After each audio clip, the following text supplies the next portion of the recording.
Vamos a continuar con nuestra serie de la guerra invisible. Levanten la mano los que tienen nota de estudio. Levanten la mano. Felicidades por llegar temprano. Los que no tienen llegaron tarde entonces. En sus notas de estudio, esta nota de estudio me trasnoché haciéndola, así que por favor valórenla, saquen una pluma, escriban, tienen que llenarlo, porque mi idea es que ustedes se lleven esto y lo estudien en su casa. Yo les voy a recomendar lo siguiente. Esta es mi recomendación. Cómprese en un folder, porque la idea es que cada domingo usted tenga sus notas de estudio para que guarde todas las series que vemos durante todo el año, porque eso es un material de mucha riqueza para ustedes, para que se sienten con sus hijos, en su casa, con su familia. Y también los que están por internet, estamos subiendo las notas de estudio en redes sociales. Bueno, hemos estado hablando acerca de la guerra invisible y quiero que recapitulemos para las personas que no han venido a la serie, solamente un resumen. Hago un paréntesis, recuerden por favor los que tienen niños menores de 3, 4 años, hay zona de cuneros porque lloran y todo eso y van a distraer a los que están aquí. Entonces atrás hay zona de cuneros y les voy a pedir el favor al equipo de staff que inviten a los papás que vayan con sus niños. Bueno, vamos a hablar de la guerra invisible. En la primera sesión hablábamos acerca de algo muy importante. La primera lucha con la que nosotros nacemos y la primera lucha del hombre fue la lucha con la tentación, ¿sí? Y nosotros hablábamos acerca de que hay que tener cuidado con respecto a la tentación en el sentido de que pues todos somos tentados. Decíamos que si alguien no es tentado, por favor vaya hacia el cielo ya, ¿sí? Ya, está estorbando acá en la tierra entre los mortales. Sin embargo, te explicábamos que la tentación tiene unas características y que con respecto a la tentación no es pecado lo que llama tu atención, sino lo que mantiene tu atención. O sea, si tienes hambre y pasas por una taquería, ¿qué va a hacer eso? Va a llamar tu atención, ¿cierto? Pero si tú ya habías comido, ya acabas de comer, es la 1 de la mañana y tienes problemas de obesidad y te entras a la taquería, entonces ya no es pecado lo que llama tu atención, sino que ya lo que mantiene tu atención porque estás comiendo por gula. Eso en cuanto a la tentación. También hablábamos en la semana pasada, para resumir, que la tentación, Satanás siempre ha utilizado las 3 armas más comunes de él. Él realmente no crea nada, él no es innovador, es lo mismo de siempre. Y que para que una persona caiga en la tentación hay 3 caminos. El primer camino es el camino de la duda, el camino de la desilusión y el camino del desvío. Eso lo hablamos la semana pasada. Vas a dudar y tomamos el ejemplo de Adán y Eva. Dice la serpiente que Dios le dijo a Eva con que Dios le ha dicho, con que Dios les ha dicho que no coman del fruto. Entonces sembró duda en el corazón de Eva, ¿sí? Y después la hizo que se desilusionara de Dios. Es que serán como Dios. Entonces ella se llenó de desilusión con respecto a Dios y entonces a partir de ahí viene el desvío. Y hablábamos, estoy haciendo solamente un resumen, de que caemos en ese jueguito de la duda, desilusión, desvío, y que no solamente nos pasa con Dios, sino que nos va a pasar en la relación de pareja. Empezamos a dudar, ¿será que sí me ama? ¿Será que sí le gusto? ¿Será que sí soy importante para él, para ella? Dudamos, nos desilusionamos y vienen los desvíos. Y los desvíos son, básicamente, Dios ha puesto un camino, pero un desvío es tratar de jugar a ser Dios, o sea, tratar de hacer el camino más corto, entre comillas. Ahora bien, con respecto a este punto de la desilusión, de la duda y del desvío, hablábamos que la tentación más compleja de superar es la tentación que tenemos no en nuestras debilidades, sino en nuestras fortalezas. Tú eres fuerte en muchísimas cosas y cuando uno es fuerte en algo, uno puede justificar sus desvíos con su fortaleza. Explicaba yo que, por ejemplo, tú puedes ser una persona muy líder, pero en medio de tu liderazgo, en medio de la toma de tus decisiones, por tu fortaleza que es el liderazgo, puedes llegar a controlar o puedes llegar a pisotear o puedes llegar a manipular a las personas porque el fin justifica los medios. Entonces tú dices, no, pues que yo tengo la razón. Es que el problema es que si no se hace a mi manera, pues no se va a cumplir el objetivo. Entonces la fortaleza es más fácil caer en tentación en mi fortaleza porque la puedo justificar. Si mi fortaleza es quizás analizar, pensar, calcular, y eso es una gran fortaleza porque eso me lleva a la prudencia, esa fortaleza se me puede convertir en una debilidad porque caigo en la parálisis por analizar y me cuesta tomar decisiones, o no sé poner un límite o no sé confrontar una conversación difícil. Hablábamos con respecto a eso la semana pasada. ¿Estamos claros? Ya recapitulé. Así que hoy, ya me perdí. Bueno, hoy vamos a hablar acerca de, es que tiene mucho trabajo. Bueno, hoy vamos a hablar de la guerra invisible y vamos a hablar de los tres, los tres caminos. Ahí en tus notas de estudio, hay un punto número 1 que se llama las tres tentaciones y la Biblia las describe en el primer libro de Juan. Dice que nosotros tenemos tres tipos de tentaciones comunes que son los deseos de la carne, los deseos de los ojos y la arrogancia o la vanagloria de la vida. Déjame explicarte un poco esto porque esas son básicamente las tres dimensiones en las que funge la cultura moderna. Mira una publicidad, ponle cuidado, mira una publicidad, la más simple de todas, de una pluma. Entonces aparece una pluma, la marca que sea, y aparece una mujer seductora alzando una pluma y uno ve la publicidad y dice, ¿y qué tiene que ver la pluma con esa modelo? No tiene nada que ver. El objetivo no es la modelo. ¿Cuál es el objetivo? La pluma. Entonces, la publicidad moderna, el marketing, juega con estas tres cosas también, con los deseos de los ojos, con la codicia de la carne y con la arrogancia de la vida. O sea, lo importante es tener, lo necesitas. ¿Alguien ha comprado cosas por Amazon o por Mercado Libre que no necesitó nunca? Uy, uno entra en unas casas y uno ve unos bodegones, hermano. ¿Cierto? Porque porque funciona con los deseos de los ojos, con los deseos de la carne, con la vanagloria de la vida. Entonces, escucha esto que te va a servir. No porque lo puedas tener, lo debes tener. No porque no porque lo puedas comprar, lo debes comprar. ¿Ok? Y ahí es cuando yo caigo en la tentación. Porque la tentación funciona de esa manera. Me doy el permiso, lo puedo tener, lo puedo adquirir, lo puedo comprar. No porque lo pueda tener o lo pueda comprar, lo debo adquirir porque caí en la tentación. Y de eso es lo que, o sea, así funciona la cultura moderna. ¿Qué son los deseos de la carne? Escriben en tus notas de estudio el hedonismo. El hedonismo son los deseos de la carne. Es caer en la tentación. Ahí en tus notas de estudio los deseos de la carne es el hedonismo. Para los que solamente quiero decirlo de esta manera, el hedonismo tiene un eslogan y el hedonismo dice lo siguiente: si se siente bien, hazlo. Porque la cultura del hedonismo es busca tu felicidad a través de los placeres. Entonces el enemigo va a utilizar para que tú encuentres felicidad a través de tu hedonismo placer, provisión, protección. A mí me gusta mucho utilizar palabras así porque es fácil de memorizar, ¿va? Pero el hedonismo es buscar placer, protección y provisión. ¿A qué voy con esto? ¿Los placeres son malos? No, no. Te lo explico de esta manera. Todos los regalos de Dios son buenos. Todo lo que Dios nos ha dado es bueno en gran manera. Pero el problema no es el regalo de Dios, sino lo que yo hago con el regalo de Dios. O lo puedo utilizar para bien o lo puedo utilizar para mal. Ejemplo, el agua. ¿El agua es buena? Claro que sí, pero yo puedo ahogar a una persona en agua. ¿O no? Yo la puedo ahogar. ¿El fuego es bueno? Sí, gracias a Dios por el fuego. Pero yo puedo quemar a una persona con el fuego. Puedo causar daño con un regalo de Dios. Ahora, ¿el sexo es bueno? Buenísimo.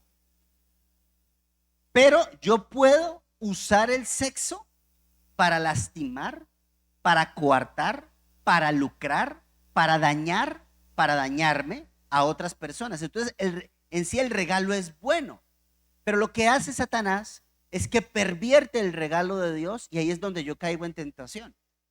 Porque el regalo de Dios es para suplir una necesidad legítima. ¿Yo tengo necesidad de agua? Sí. ¿Tengo necesidad de fuego? Sí. O sea, los regalos de Dios suplen una necesidad. ¿Alguien tiene necesidad de compañía? ¿Sí o no? Claro que sí, tenemos necesidades sociales, relacionales, intelectuales. Tenemos muchas necesidades y Dios nos da grandes regalos. Pero si yo tomo ese regalo y lo pervierto para los deseos de mis ojos, de mi carne y para la arrogancia de la vida, ahí es donde yo perdí el examen y el regalo se me convierte en una maldición. Ejemplo, ustedes se acuerdan en Egipto, cuando el pueblo de Israel sale de Egipto y va al desierto de Sinaí, y dice la Biblia que Dios le dijo a Moisés que hiciera una serpiente de bronce, ¿se acuerdan? Gigante, empotrada en un madero, como en un palo gigante, y que cuando una serpiente del desierto los mordiera, miraran hacia la serpiente de bronce y el veneno no les causaba efecto. Era un regalo, ¿ok? Pasa el tiempo y ¿qué hace la gente? Empieza a rendirle culto a la serpiente, hacen bailes alrededor de la serpiente, todo giraba en torno a la serpiente. Bueno, eso pasa con nosotros. Yo le puedo hacer culto al cuerpo. Eso es hedonismo. Empiezo a vivir en torno a mi cuerpo. Y me pongo, me meto silicona, me saco silicona, me subo, me bajo, me quito, me opero, me ble, ble, blum, bum, bum, y empiezo a girar en torno a mi cuerpo y el regalo se me convierte en una maldición. Y entonces terminas como, ¿como quién? Yo todo inocente, yo iba a hablar de He-Man y de Skeletor y de todos ellos, y no, yo no voy a nombrar personas. Bueno, entonces, si se siente bien, hagamos, pero tenemos que recordar que la felicidad, escuchen esto, la felicidad, yo escribí, ojalá que lo puedan escribir, la felicidad no es una meta. Escucha esto, porque el hedonismo de este mundo, ¿han escuchado esta frase? Busca tu felicidad, persigue tu felicidad, felicidad, y todo gira en torno a la felicidad. Pues yo le digo una cosa, bíblicamente la felicidad no es una meta. La felicidad es un resultado de la santidad, de buscar el corazón de Dios, de hacer las cosas correctas. Y porque yo le digo una cosa, la verdad, la santidad no produce felicidad en el momento de la santidad, pero después produce mucho gozo, mucha felicidad. Entiéndase que, por ejemplo, si yo tengo la oportunidad de pecar con respecto a un pecado sexual, se me aparece una mujer espampanante, impresionante, y tengo la oportunidad de pecar, pero yo elijo la santidad, yo renuncio a ese momento de felicidad hedonista, y en ese momento no me produce alegría. La verdad, no. Ahí no, uno dice, Señor,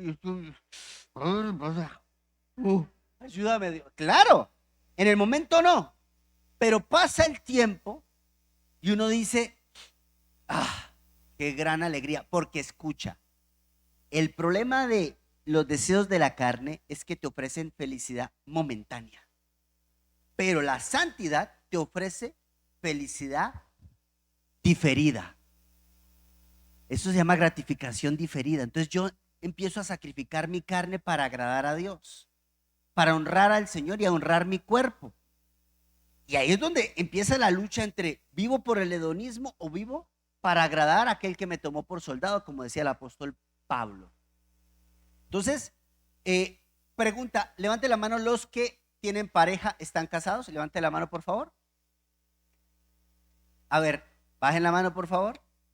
Levante la mano los solteros. ¿Quién es más feliz, un soltero o un casado?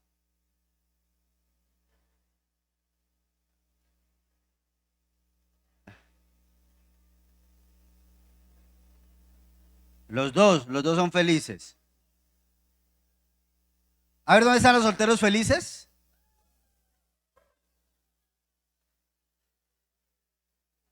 No lo veo muy... A ver, ¿dónde están los casados felices? Bueno, la estadística no miente. Ya, la estadística no miente.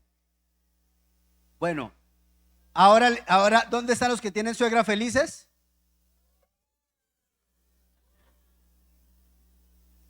Bueno, después hablamos de eso. No, no, pues. Bueno, lo cierto es que ¿quién se casó para ser feliz? Levanten la mano, por favor, los que se casaron para ser felices. Se van a frustrar. Se van a frustrar. No te casaste para ser feliz y no te casaste para ser infeliz. Pero si tú te casas para ser feliz, estás entregándole la responsabilidad de tu estado anímico a la otra persona. Entonces, dame, compláceme, quiéreme, abrázame, provéeme, obsérvame, mírame. Y eso es puro hedonismo, puro egoísmo.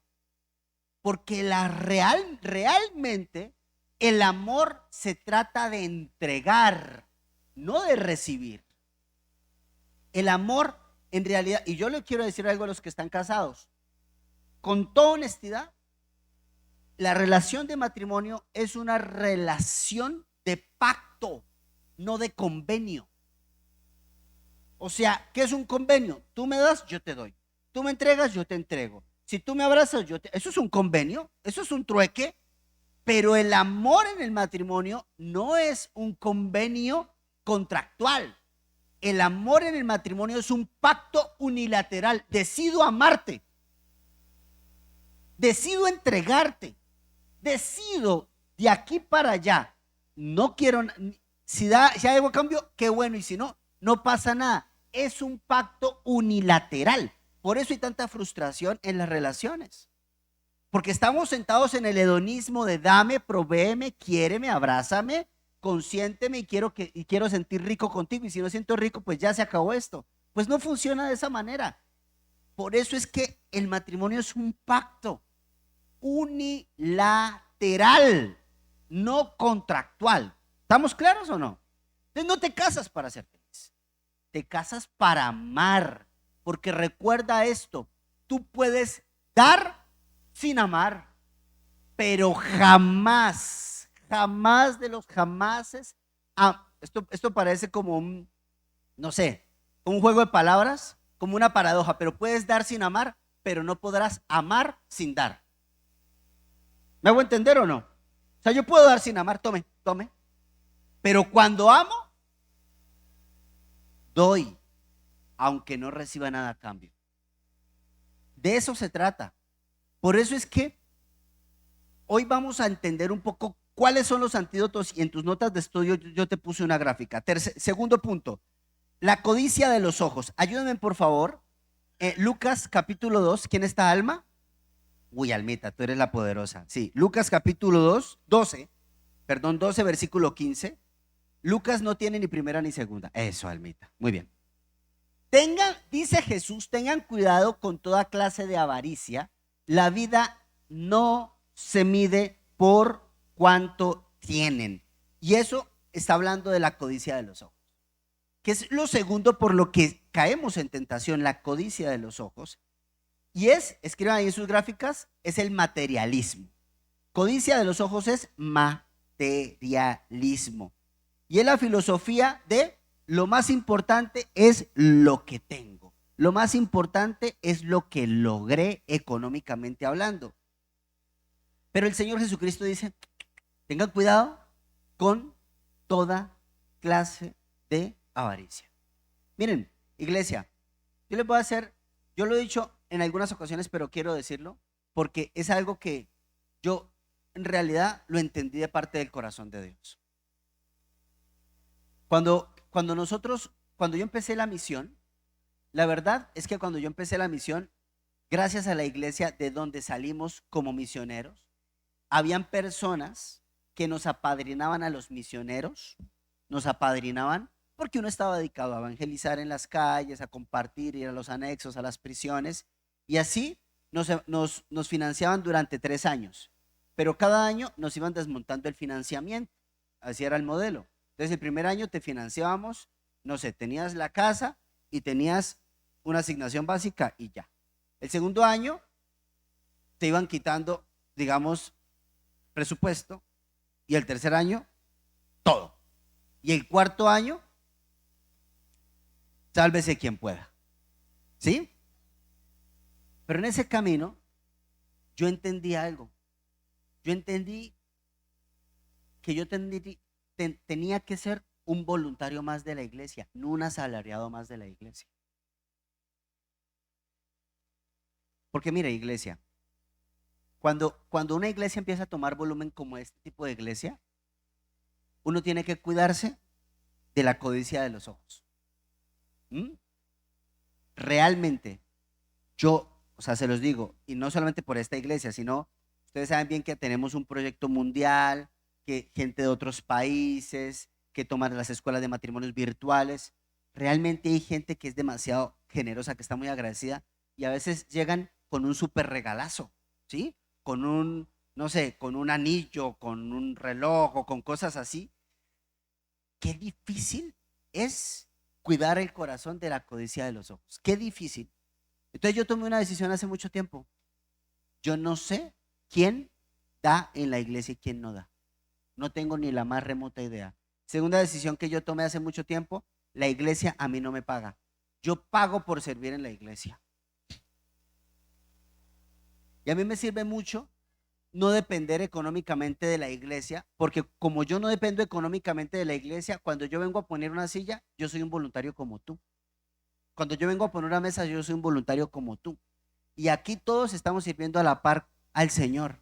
No soy un empleado de la iglesia. Es más, con toda honestidad, le doy a la iglesia, le doy al proyecto de la casa hogar de lo que se va generando. Pero ¿saben por qué? Lo entendí en la Biblia y Dios eso lo bendice, hermano. Dios bendice cuando tú no vives ya para las cosas de este mundo. Eso no significa que tú tengas que tener un voto de pobreza, porque no eres un franciscano. Tendrías que raparte la cabeza y hacer una cantidad de cosas. Porque pues no es un voto de pobreza, estoy hablando de que no tienes que vivir para las cosas materiales, y eso el Señor lo dice. La vida no se mide por cuánto tienen. A mí no me digas cuánto tienes, háblame de tu familia y yo te diré cuánto tienes. Porque esa es la mayor riqueza que tú vas a obtener en esta vida. O sea, esas relaciones profundas. Lo tercero es la arrogancia de la vida. Y la arrogancia de la vida es el humanismo, escríbalo ahí, secular. Eso es la arrogancia de la vida. Creer que yo no necesito a Dios. Creer que yo no necesito a Dios. Hay muchos cristianos que pueden venir a la iglesia, pero viven como si no necesitaran a Dios. O sea, en la toma de decisiones, ¿cuánto involucras a Dios? ¿La oración para ti es el punto de partida o es el comodín de rescate? Porque eso es muy común cuando uno tiene un problema, entonces como que ahora sí tenemos que orar. ¿O no? Ay, ahora sí, ¿cómo que ahora sí? ¿No debiste haber orado antes? ¿Mm? Salmo, yo nunca olvidaré, puse ahí el Salmo 14:1 porque una señora que yo le daba un curso de teos llegó llorando y me dijo, pastor, mi hijo descubrió una verdad bíblica. Mi hijo que es ateo, ¿cuál? Una verdad. Y dice la Biblia que no existe Dios. ¿Yo qué? Ah, compa, esa no me la sabía. Y sí existe. Y sí dice la Biblia que no hay Dios. El Salmo 14:1 dice, no hay Dios. ¿Lo ven? Yo le tuve que decir, pero señora, por el amor a Dios, lea el contexto.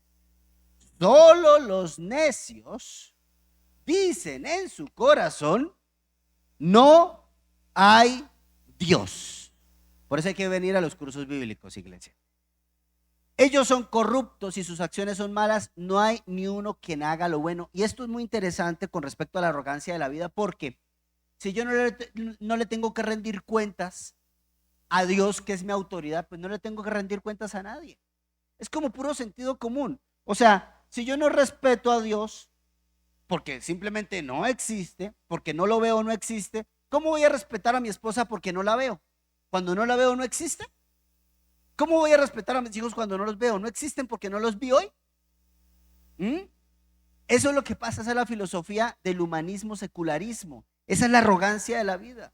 Y hay cristianos que pueden vivir así. O sea, acá en la iglesia puedes estar cantando, alabando al Señor, pero cuando vas a la intimidad y estás a solas o cerca al pecado, apagas al Señor. Y entonces el Señor se convierte en un switch de apago cuando lo necesito, perdón, lo prendo cuando lo necesito, lo apago cuando no lo necesito. Tápate los ojos porque esto te va, de pronto te vas a dañar, Señor. Aquí no escuches esta conversación. Pero la verdad es que el reto es el carácter de Dios. ¿Por qué? Porque los deseos de la carne retan la suficiencia de Dios.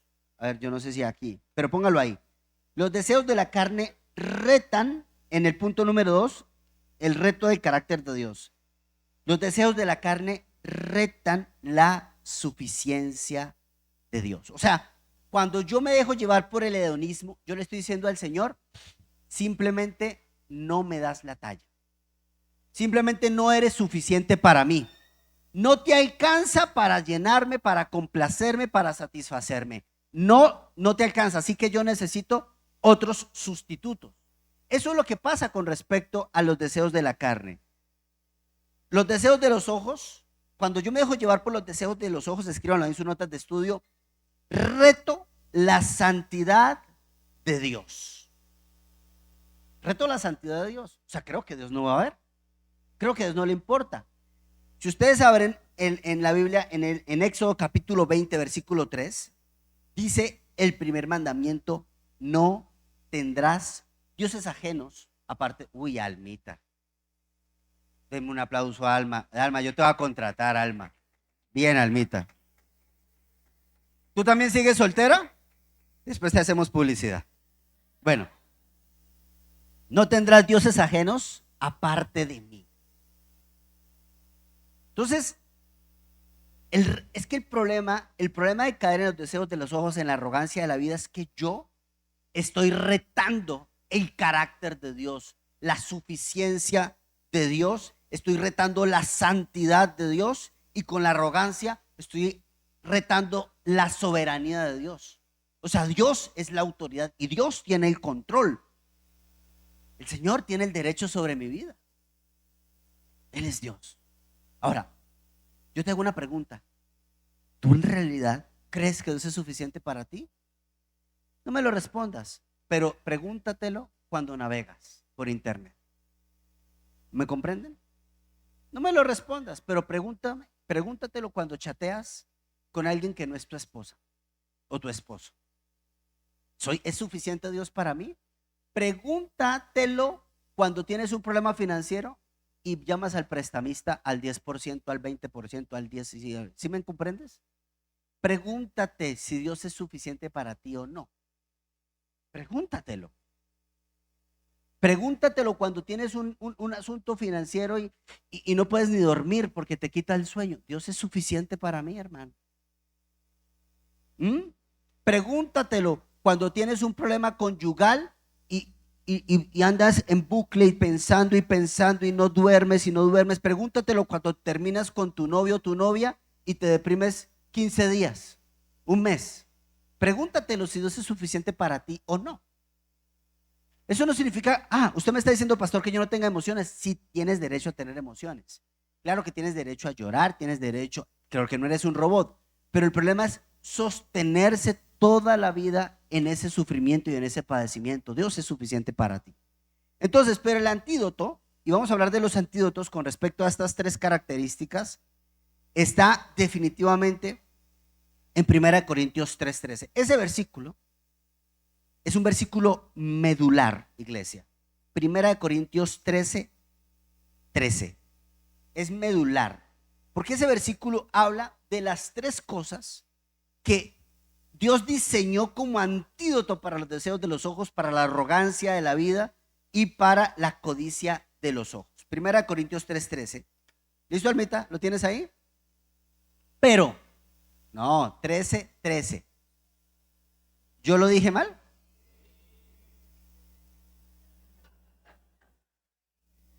No, el problema no es Cain Clunin. Está bien, yo lo dije mal. Tres cosas, escucha esto, tres cosas durarán para siempre. Primera, la fe. Segunda, la esperanza. Tercero, el amor. Déjalo por favor ahí, Alma. Y la tercera, el amor. Cada uno de esos ingredientes que son intangibles van a contrarrestar las tres tentaciones en las que tú y yo vamos a caer. O sea, en los deseos de los ojos, el antídoto debe ser la fe, amados. La fe es el antídoto contra los deseos, de la carne. ¿Por qué? ¿Por qué contra los deseos de la carne la fe es el antídoto? Esto es muy simple, porque la fe es una confianza total y absoluta en que Dios va a suplir todas mis necesidades conforme a su riqueza en gloria. O sea, ¿se acuerdan que yo les decía que el problema es que con los deseos de la carne retamos un carácter de Dios que Él es suficiente? Pero la fe es que yo entiendo en mi corazón, estoy seguro, convencido, que Él va a satisfacer todo lo que yo necesito. Esto es real. Cuando yo no tengo fe, yo tengo que ayudar a Dios. Yo les ponía a ustedes la semana pasada el famoso ejemplo del padre Abraham. El padre Abraham, Dios le dio una promesa y se le llama el padre de la fe. Pero en un momento su fe se debilitó y él pensó que Dios no le iba a proveer el hijo con su esposa legítima llamada Sara. Entonces, ¿qué intentó hacer el padre Abraham? Ayudarle a Dios a cumplir la promesa. Y se metió con Agar. Y el viejito no se resistió. Nació Ismael, el padre del Islam, de los ismaelitas, por una deficiencia en su fe. Amados, para que lo entendamos de esta manera, la fe, la esperanza y el amor. ¿Qué es la esperanza? Imaginémonos que tú tienes unos planos en 2D, unos planos. Eso es esperanza. Es lo que yo quiero construir con respecto a este matrimonio, a esta vida, a estos hijos, a mi propia vida, en mi vejez. Yo tengo unos planos ahí. Pero fe es cuando yo pongo el primer ladrillo. Yo tengo que poner el primer ladrillo.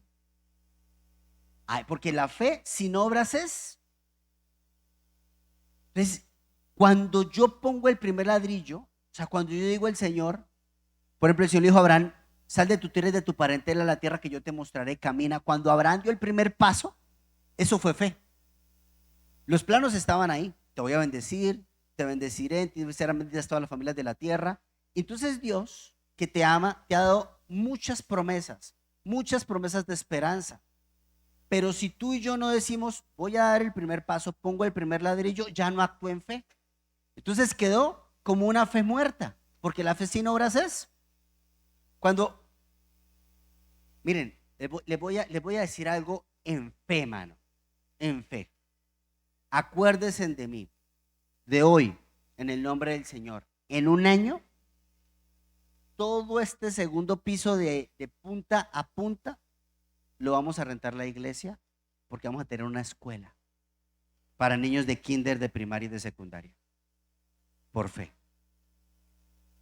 Y les vamos a enseñar los caminos de Dios. Y les vamos a enseñar principios bíblicos. Y esos niños van a llegar a enseñarle a sus papás la palabra de Dios. Y lo creemos en fe. Entonces ya tengo los planos. ¿Ahora qué toca hacer? Poner el primer ladrillo. En comenzar. Pero eso significa Dios es suficiente para mí. Ahora, ¿lo escucho de Dios? ¿Lo creo en el Señor? Mira, lo segundo, para los que están en el cuadro. Estamos en el versículo, ahí en el versículo de los deseos de la carne, ustedes ponen Juan 3:16. Porque de tal manera amó Dios al mundo que dio su Hijo unigénito para que todo aquel que en él crea no se pierda, mas tenga vida eterna. Entonces, como les hablaba acerca de que funciona a través de la fe, la esperanza y el amor, yo te quiero hacer una pregunta con toda honestidad en todas tus relaciones. ¿Cómo son tus relaciones? ¿Soportadas en el amor o soportadas en el deseo? Porque el deseo quiere recibir, quiere obtener, quiere ganar. Pero el amor quiere dar, quiere entregar, quiere soltar. ¿Cómo están sostenidas tus relaciones actualmente? ¿Por la fe, la esperanza y el amor o sobre el deseo? Del hedonismo. Por eso es que es muy fácil caer en tentación. Lo segundo, dentro del segundo cuadro, vamos a poner el segundo antídoto, que es la codicia de los ojos, ¿no? Están ahí sus notas de estudio. A ver, ¿dónde estoy? Ya. La codicia de los ojos. Volviendo al tema, es la codicia de los ojos tiene que ser, es la esperanza. Escríbanlo ahí, es la esperanza. La esperanza es el antídoto. Mateo capítulo 6, versículo 19 al 20. Miren esto. ¿Alguna vez, te voy a hacer una pregunta, alguna vez tú has dado tiempo, has ofrendado, has regalado, has sembrado y esa persona no ha sido agradecida contigo? ¿Te ha pasado alguna vez eso? ¿Una vez? ¿Dos veces? ¿Tres? Muchas veces. Bien. ¿Por qué lo has hecho entonces? ¿Estás esperando en que esa persona te retribuya? ¿Sí o no? ¿Por qué? Mira, les voy a poner, a ver, levante la mano los que son menores de 18 años para saber si puedo contar esto o no. Levante la mano. Ay, Mina, tú tienes como 58, mija. Ay, su máquina. A ver, los menores de 18 años. Sofía. Pero usted tiene una cara de hermano. Tiene como 30. Ya, listo. Mire, venga, déjeme contarle algo. Hay algo que se llama el juego de rol. El juego de rol consiste en lo siguiente y eso destruye cualquier relación. Pero voy a hablar de las relaciones de pareja, pero destruye la relación de padres con hijos y todas las relaciones. Así funciona. Digamos que él dice, bueno, tengo que portarme bien. Voy a lavar los trastes. Y se va a lavar los trastes. Va y lava los trastes, los deja limpios. Voy a barrer y a trapear la casa. Y trapea la casa ese día. Tiende la cama ese día. Mete la ropa a lavar ese día. Entonces dice, ya. Tiene que estar contenta porque en la noche yo quiero cuchicuchi. Y ella le dice, no, y el tipo además que es bien inteligente prepara un omeprazol, prepara unas aspirinas, prepara, dice, por si le duele la cabeza, además la tengo, yo la tengo, pero preparada. Y entonces, mi amor, es que me duele la cabeza, acá está la aspirina. No, pero también me duele la espalda, acá está el ibuprofeno. Bueno, la quiere, pero medicar, hermano. Y ella le dice, pues no quiero. Y él se enoja. ¿Por qué se enoja? Por el juego de rol. O sea, porque está jugando a el amor es un trueque. Si yo doy esto, me tienes que dar esto. Y eso destruye cualquier relación. ¿Me copian o no? Cualquier relación. Y eso pasa con papás con hijos. Ay, vaya que su hijo de 16, 17 años quiera salir con los amigos el viernes o el sábado en la noche. Y le prometo, como que los estoy viendo, que ese día sí tienden la cama, que ese día sí arreglan el closet, que ese día sí van y ayudan al papá al trabajo. Y el mamá, ahora sí me das permiso, y la mamá le dice, pues no, porque están jugando al trueque. Por eso las relaciones se destruyen. Pero la esperanza es el antídoto contra la codicia de los ojos. No almacenen tesoros aquí en la tierra donde las polillas y el orín y el óxido los destruyen y donde los ladrones entran y roban. Versículo 20. No almacenen para aquí. O sea, no se trata del aquí y el ahora. Almacenen sus tesoros ¿en dónde? Donde las polillas, el óxido no pueden destruir, los ladrones no entran a robar. Mire, yo le voy a decir una vez, yo le voy a decir esto. Trabaje para el Señor. Hágalo para Dios y no para el trueque, no para nuestro egoísmo personal, porque eso desgasta, eso agobia, eso destruye cualquier relación, hermano. Tienes que hacerlo para el Señor. Mi amor, tendiste, barriste, lavaste los trastes. ¿Y eso por qué? ¿Qué es lo que quieres? Quiero honrar al Señor. ¿Ok? Y usted traga saliva, hermano. ¿Para quién lo haces? No, y estoy hablando en serio. ¿Para quién lo haces? ¿Para los deseos de los ojos o para la gloria de Dios? Mm, ¿Cómo me gusta esa historia que una vez leí en un libro de Timothy Keller que se llama El Padre Pródigo? Uf. Y el hombre decía, en una de sus ejemplificaciones, él decía que un día llegaron a la Capilla Sixtina y entonces estaba Miguel Ángel haciendo ese famoso pintura que es increíble, que está en la Capilla Sixtina, y dice él que duró como 8 meses dibujando un ángel en una esquina oscuro, oscuro, que nadie iba a entrar allá. Y entonces un ayudante le dijo: ¿y por qué te demoras tanto? Ahí llevas 6 meses ahí. Además, en ese tiempo la pintura era a base de plomo. Él quedó ciego después de pintar la Capilla Sixtina. Él iba quedando ciego a medida que tomaba tiempo y tomaba tiempo con los químicos y todo. ¿Por qué lo estás haciendo? Igual nadie lo ve. Y él se voltea con tanta seguridad y le dice: sí, Dios lo ve. Dios lo ve. Yo no hago esto para un papa, yo no hago esto para nadie, yo hago esto para Dios, hermano. Y cuando tú lo que dibujas, lo que trabajas en esta vida, lo haces porque Dios lo ve, eso es lo que trasciende. No almacenen sus tesoros ¿en dónde? Para que Dios lo vea. ¿Por qué te levantas en la mañana? ¿Por qué te conectas a un devocional? ¿Para qué lees la escritura? ¿Por qué ofrendas cuando vienes a la iglesia? ¿Necesitas que Dios lo vea o que la gente lo vea? Porque con respecto a la filantropía, la verdad es que es muy ridícula la filantropía, porque se trata de que me pongan un título en un lugar y un nombre para que digan: yo me lo gané, yo di y yo lo hice. Hazlo para que Dios lo vea. Eso es lo que trasciende, hermano. Eso cambia la ecuación. Y lo tercero, y el tercer antídoto es el amor. El amor en cuanto a la arrogancia de la vida. Hebreos 11:1. Hebreos 11:1.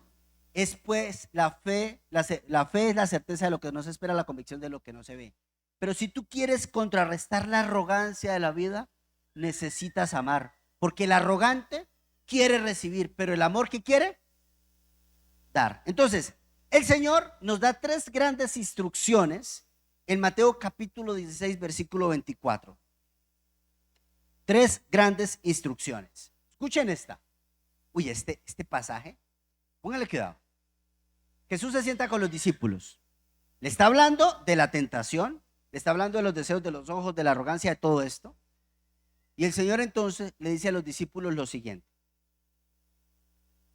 si alguno de ustedes quiere ser mi seguidor, tiene que abandonar su propia manera de vivir, tomar su cruz y me tiene que seguir.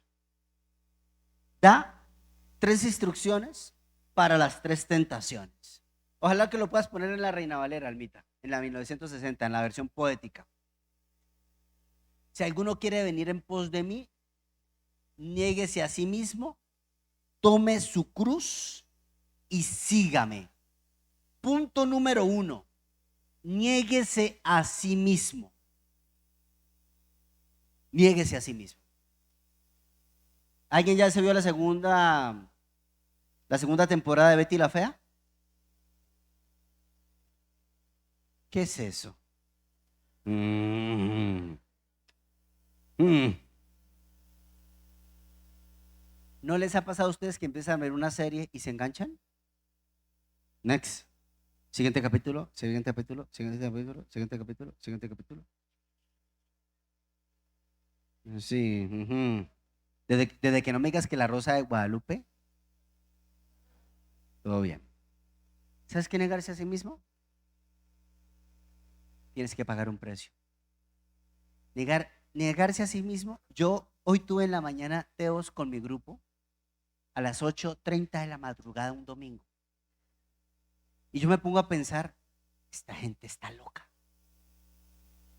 O sea, ¿quién se va a levantar? Yo más o menos voy calculando y digo, bueno, si son rápidos, eficaces, pienso en las mujeres, se tienen que levantar más o menos. ¿A qué hora se tienen que levantar? 6:30 de la mañana un domingo, todos los domingos. Bueno, algunas que viven aquí a 3 cuadras se levantan a las 8:15 y se bañan como los aviones, alitas y motor y nos vamos. Pero hay gente que le gusta bañarse bien, 6:30 de la mañana, 7 de la mañana. ¿Quién se quiere levantar a las 6 de la mañana, 7 de la mañana para venirse a una clase bíblica? Un domingo. ¿Sabe qué significa eso? Niéguese así. Porque yo le puedo decir una cosa, yo siempre quiero dormir más. O soy el único. Bueno, hay gente, pero esa gente sí son sicarios. Hay gente que se levanta como un trompo. Digo, estos son sicarios, man. Estos no tienen vida, estos son robots. Pero negarse a sí mismo, ¿quién no se tiene que negar a sí mismo para no engordar, man? ¿Quién no se tiene que negar a sí mismo para ofrendar y dar diezmo, por ejemplo? Vaya uno, porque es que yo no sé qué pasa, hermano, pero uno mete la mano al bolsillo y como que no quiere salir. O sea, eso es difícil. Negarse a sí mismo para dar, negarse a sí mismo para levantarnos temprano, negarme a mí mismo. Y yo le digo una cosa, cuando yo soy un egoísta y pienso solamente en mí, quiero que la otra persona viva para mí. Compláceme, acompáñenme, sígueme, búscame. Por eso las relaciones se destruyen, hermano, porque uno no es capaz de negarse a sí mismo. Eso es un pacto. Ahora yo le hago una pregunta, ¿Dios se negó a sí mismo por ti? De tal manera amó Dios al mundo que se entregó a sí mismo, que dio su Hijo unigénito. Eso significa negarse a sí mismo.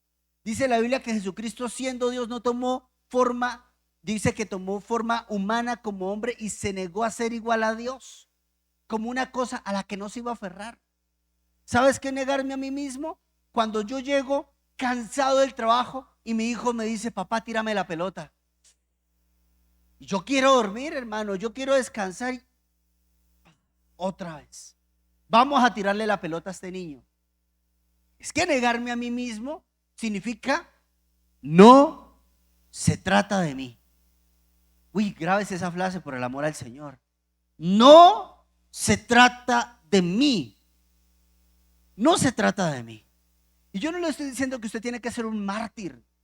Yo le estoy diciendo que es complejo negarme a mí mismo y decirle a un hijo adolescente con todos sus arrebatos de amor,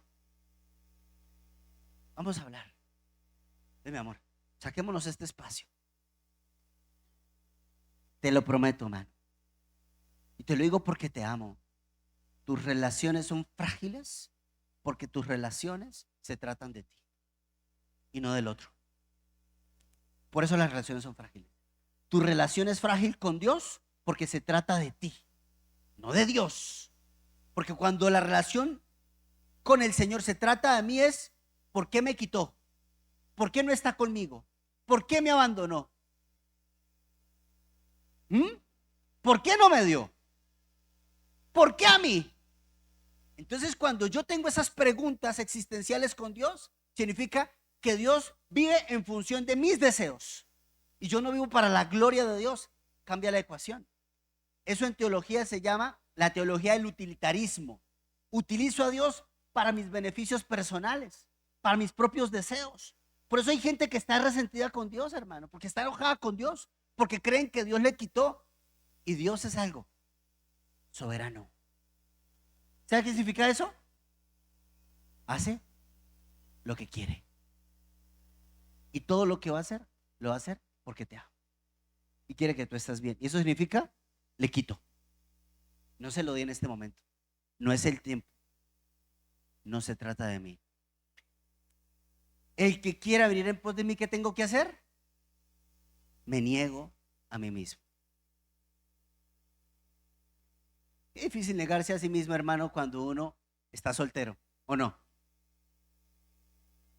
Y también cuando está casado. Yo les voy a contar algo.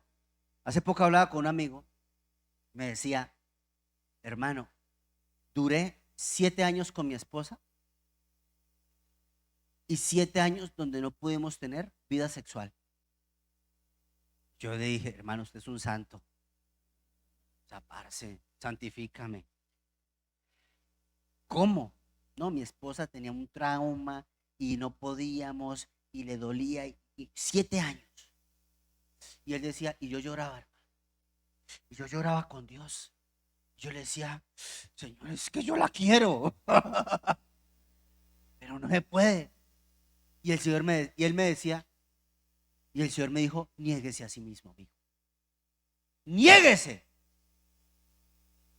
Uy, cuando ese hombre me explicaba eso, me decía, lo único que yo tuve que hacer fue amarla. A pesar de que no podíamos, porque ella tenía un trauma, no era un asunto biológico, era un trauma, un trauma. Espérese, como machito, mijo, aguante, muérdase los codos. Difícil, mijo. Y él me decía, pero Ricardo, yo veía a esa mujer, hermano. Yo me frustraba, yo me enojaba, yo a veces quería Tarzán. Niéguese a sí mismo. Oye, cuando ese hombre me enseñó eso, yo le aprendí tantas cosas. Y dije, eso es amor, ¿o no? Verdaderamente, eso no lo sostiene otra vaina que no sea amor. Y yo le dije un día, y ya, me estaba contando y le dije, y ya puedes, yo por chisme, la neta. Y ya se pudo. Sí, claro, ya se pudo. Y yo le dije, ¿y qué pasa si no hubieses podido? Me dijo, ya sigo amando. Es la esposa que Dios me dio. Porque en ese tiempo de esperar, aprendí a encontrar placer en un abrazo, en una mirada, en tocar sus manos. Yo decía, hermano, usted está en otro nivel. O sea, entonces yo hice la pregunta del millón. ¿Y usted en ese tiempo, hermano, soñaba que volaba? ¿Alguien aquí ha soñado que vuela? Eso es frustración sexual según Sigmund Freud. Es un chiste malo. Bueno, no importa. Ya nadie levanta la mano. Bueno, segundo, tome su cruz. Tome su cruz. Es el antídoto contra la arrogancia. Tome su cruz, es humildad. Pero no me malinterpreten, no me vaya a decir, bueno, él es un golpeador, abusador de mujeres. Esa es la cruz que me tocó. Eso es ridiculez. Eso es tontería. No, no, no, no, no. Tomé su cruz no significa que esto va en contra de mi dignidad. Jamás va eso. Tomé su cruz significa va a favor de la humildad. ¿Cómo sirvo más? ¿Cómo te ayudo más? ¿Cómo te espero más? A ver, yo le pregunto una cosa, con toda honestidad. Usted, como cristiano, o sea, como una persona de Dios, usted se colgaría en el cuello, usted se tatuaría la silla eléctrica que está en California en la que murieron más de 7,000 personas. ¿Usted se la tatuaría? ¿Usted se colgaría eso? ¿Usted se colgaría la silla eléctrica como, miren, un símbolo de me gustan los muertos? ¿Qué le diría a la gente? Usted está loco, hermano. No tiene sentido. Ahora yo le pregunto, ¿por qué se cuelga? ¿Por qué hay gente que tiene una cruz? ¿Por qué ponemos una cruz en la iglesia? Si en la cruz no murieron 7,000, murieron miles de miles de miles de miles de personas en la historia de la humanidad. ¿Por qué ponemos un símbolo de muerte en la cruz? Y el Señor dice además, y tómelo y sígame. ¿Sabe por qué? Por una razón. Porque esa cruz significa sumisión. Padre, pasa de mí esta copa. No quiero mi voluntad. Quiero la tuya, Señor. ¿Podrás decir eso cuando ves a tu esposo con ojos de que lo quieres ahorcar? ¿Podrás decir eso cuando ves a tus hermanos? Tome su cruz, no es aguántese cosas indignas, no, significa me quiero parecer a ti, Señor. Y es que ese es el punto. Dios te tiene que hablar. Honestamente, todo esto no funciona si Dios no te habla. Dios te tiene que hablar. Punto número 4, y van pasando los músicos. Finalmente, no, A3, perdón, sí, 3. Y el Señor dijo, y sígame. Yo le hago una pregunta. A ver, los que nos gusta correr, a ver, a tú, Caín, que te gusta correr, ¿te acuerdas de la vez que fuimos a correr media maratón? Mano, yo casi me muero. Íbamos corriendo los dos. Y yo recuerdo que con Caín dijimos, tenemos que tener una liebre. Para los que no saben qué es una liebre es como alguien que corre un poquito más que uno. No un keniano, porque esos desgraciados corren como el diablo, hermano. Sino una liebre es alguien que corre un poquito más que uno y uno lo va siguiendo. ¿Sí o no, Caín? Uno, vámonos detrás de este. ¿Sabe uno qué hace? Se concentra en él. No mira para otro lado. No mira el reloj. No mira el piso. Se concentra en la liebre, en la liebre, en la liebre. Y uno lo va siguiendo. El Señor está diciendo, yo soy la liebre. ¿Quieres hacer las cosas bien? Mírame. A mí. No te mires a ti. Te vas a cansar. No mires tu pasado. Te vas a estrellar. No mires a otras personas. No te compares. Mira a Jesús. Mírame. ¿Sabes por qué? Por esto. Esto es muy importante. Porque Él sí entiende tu dolor. Nadie más. Porque Él sí sabe lo que es perder. Porque Él sí sabe lo que es ser traicionado. Porque Él sí sabe lo que es ser golpeado, injuriado, maltratado, herido, humillado. Él sí lo conoce todo. Y yo miro al Señor. Él es mi objetivo, mi liebre. Él es. Si tú no te quieres perder en la tentación, hermano, niégate. Toma la humildad. Fija tus ojos en Jesús. Ahí no te vas a perder jamás. Pero si un día quitas tu mirada de Cristo, te pasa lo de Pedro, te hundes en medio de la tormenta. Pero si tú miras al Señor, hermano, caminarás en medio de la tormenta. Sígueme. Mírame. ¿Sigues mirando tu pasado? Los años que perdiste, lo que no lograste tener. ¿Sigues viviendo en función de las cosas materiales? ¿De lo que quiero lograr en la vida? ¿Y estás sacrificando tu familia? ¿Tus hijos? ¿Tu matrimonio? El que quiere ir en pos de mí, niéguese. Sígame. Tome su cruz. Valentina, que bueno, dicen la mayoría acá que mejor lo de ¿Y ahí? Jesucristo basta, porque si tú lo Es no se donde lo hay sabes, realización. van a estar así como que, ¿qué onda? Así que, amados, Estamos en la guerra invisible, Entonces, pero Dios nos ha preparado para ganar esta guerra. entonces Vamos sí a o ganar no. la guerra contra la tentación todos los días si seguimos estos pasos. Vamos a ponernos de pie, vamos a orar. Ponle en inicio, ponle en inicio, ponle en inicio. Sí. Hay una regla en la iglesia, por cada taza rota, 12.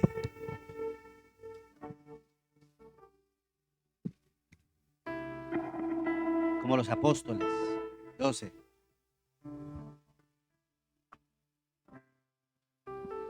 Lo vamos a levantar igual como ellos. ¿Por qué el amor es el Continuamos. mayor de todos? La fe, la esperanza y el amor. Voy a enseñarle algo que Ya aprendí me sacas afuera. orando, hablando con Dios. Porque cuando tú y yo lleguemos al cielo, no necesitaremos fe. Aquí sí. Allá no. ¿Para qué la fe?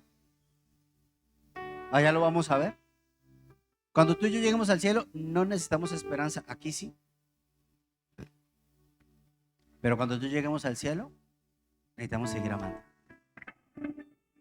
Allá sí necesitamos amor. Y ese amor lo vas a desarrollar aquí. Entregando. Dando y dándote a otros. Quiero pedirte, por favor, no vivas para las cosas materiales. Te lo pido, por favor. Qué bueno que lleguen las bendiciones. Dios quiere que te vaya bien. Claro, Dios quiere eso. Pero no vivas en función de eso. Ese no es tu objetivo. Tu objetivo tiene que ser el Señor.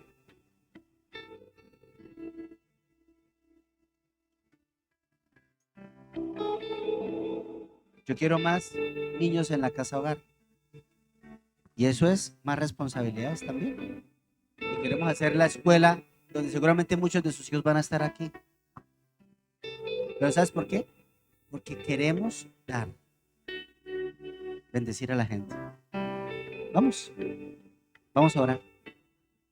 Yo creo que tú hables con Dios y le digas, quizás no me he negado a mí mismo, Señor. Quizás muchas veces he vivido para mí. Y por eso mis relaciones se han roto, se han destruido. Porque se convirtieron en un trueque, no en un pacto unilateral. Ayúdame, Padre, a vivir para ti. Quiero reenfocar mi mirada en la fe, la esperanza y el amor. Quiero tener fe en este hogar, en esta relación. Quiero tener esperanza del futuro por venir mejor que vendrá. Quiero amar. Y amar es dar a pesar de, incondicionalmente. Si quiero ser tu discípulo, me voy a negar. Me niego a mí mismo, dile, porque quizás he sido muy egoísta, esperando que me mires, que me abraces, que me des, que me proveas. Quizás he sido muy egoísta, Señor. Pido perdón por eso. Quiero tener gratificación extendida. No quiero buscar la felicidad, quiero buscar la santidad. Y por consecuencia tendré felicidad. El hedonismo no me da felicidad, Señor, pero tú sí. Yo te alabo, Señor, por esto. Levanta tus manos al cielo y entrégale a Dios los ojos de la carne, la codicia, la arrogancia, los deseos de los ojos, los deseos de la carne y la arrogancia de la vida. Entrégasela al Señor. Dile, Señor, te entrego.